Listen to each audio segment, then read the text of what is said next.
एक नगर में एक पंडित जी रहते थे। बिल्कुल सरल स्वभाव और किसी चीज का लालच नहीं। एक दिन पंडित जी कहीं जा रहे थे तो उनकी पत्नी बोली कि शाम के खाने के लिए बस मुट्ठी भर चावल ही हैं। पंडित जी बिना कोई जवाब दिए ही घर से निकल गए।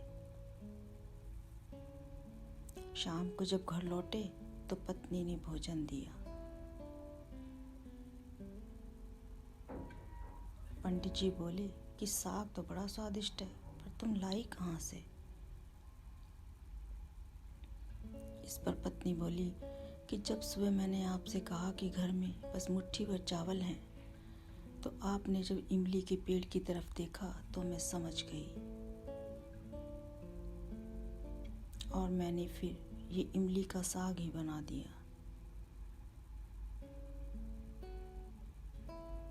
पंडित जी बोले, चलो अब हमें भोजन की भी कोई चिंता करने की जरूरत नहीं।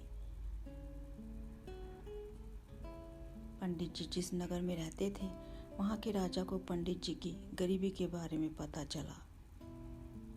उन्होंने पंडित जी को महल के करीब आकर रहने का प्रस्ताव भेजा। पंडित जी ने प्रस्ताव मना कर दिया। राजा को बड़ा आश्चर्य हुआ। राजा स्वयं पंडित जी की कुटिया में पंडित जी से मिलने पहुंच गए। थोड़ी देर बातें करने के बाद राजा ने पंडित जी से पूछा कि आपको यहाँ कोई परेशानी तो नहीं है? पंडित जी बोले कि यह बात तो आप हमारी पत्नी से पूछिए।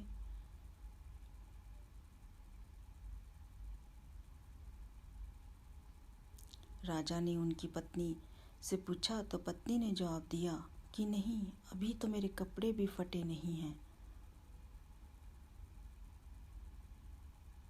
मटका भी नहीं टूटा है और इमली का पेड़ भी है।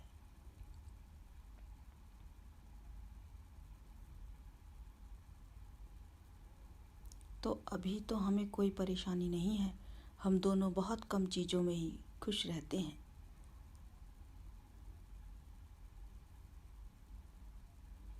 राजा यह बात सुनकर बहुत ही प्रसन्न हुआ और उन्हें प्रणाम करके अपने महल लौट गया।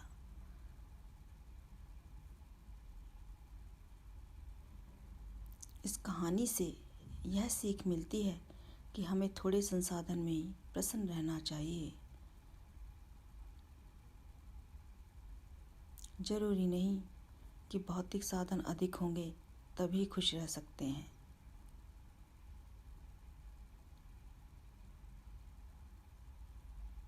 आइए ऐसी ही एक और प्रेरणादायक कहानी का आनंद लें।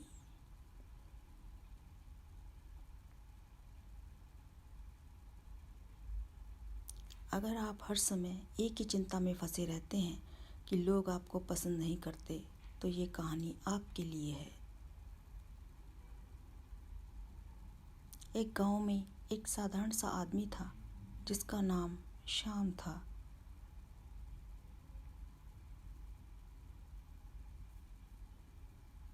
उसको हर समय यही लगता कि कोई उसे पसंद नहीं करता।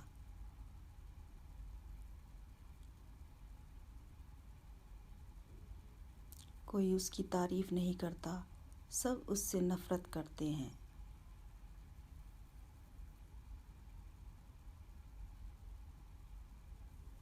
एक बार शाम को एक साधु मिला। उसने साधु को अपनी समस्या बताई।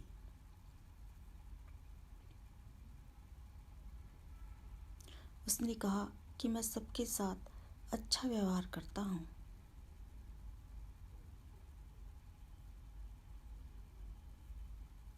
किसी को बुरा भी नहीं बोलता, फिर भी लोग मेरी बुराई करते हैं।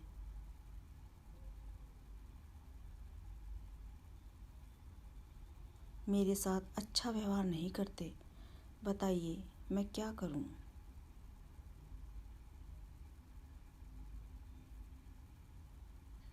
यह सुनकर साधु मुस्कुराए और उसके हाथ में एक हीरा दे दिया।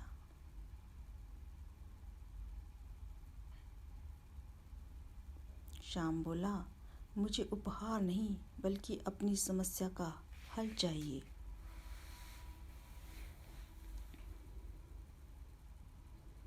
साधु ने कहा कि यह हल ही है, तुम इसे 1 हफ्ते के लिए अपने पास रखो और इन 7 दिनों में जो भी आपको मिले उससे हीरे का मूल्य पूछना, पर इसको बेचना मत। 1 हफ्ते के बाद तुम मुझसे मिलने आना। श्याम हीरा लेकर चला गया।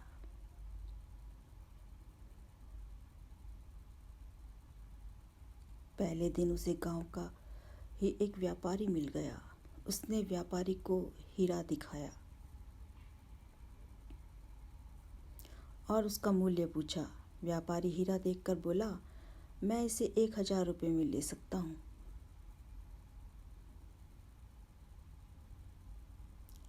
शाम को आगे जाकर शहर का एक बड़ा कारोबारी मिल गया।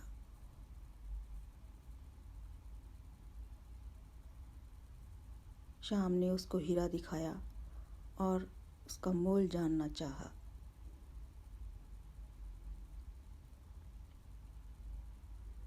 कारोबारी ने उसकी कीमत 10,000 रखी। श्याम थोड़ा आगे चला तो उसे एक सुनार मिल गया। सुनार से जब श्याम ने हीरे का मूल्य पूछा तो वह हीरे को 1 लाख रुपए में लेने को तैयार हो गया। कुछ दूर आगे चलकर उसे शहर का एक बड़ा जौहरी मिल गया।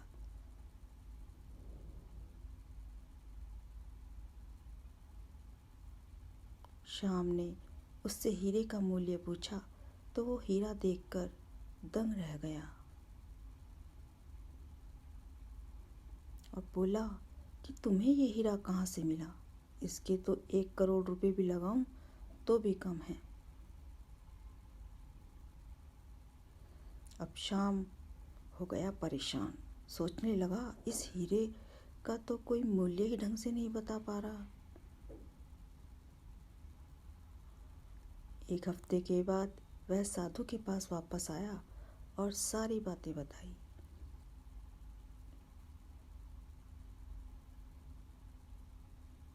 साधु ने श्याम को समझाते हुए कहा कि जिसकी जैसी औकात है उसने वैसा ही हीरे का मोल लगाया।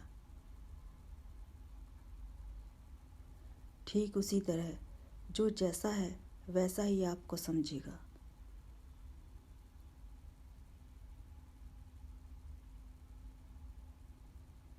कोई सज्जन है तो आपको सज्जन समझेगा, कोई मूर्ख है तो वो आपको मूर्ख समझेगा।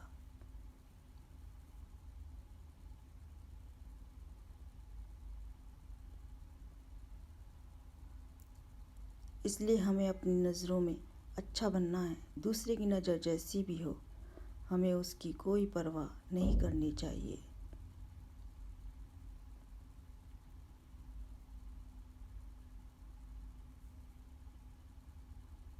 अच्छे काम करके अपनी नज़रों में ऊंचे बनो।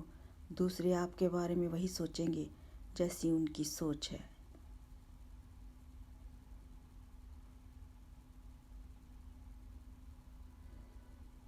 फ्रेंड्स, उम्मीद है आपको ये प्रेरक कहानियाँ ज़रूर पसंद आई होंगी।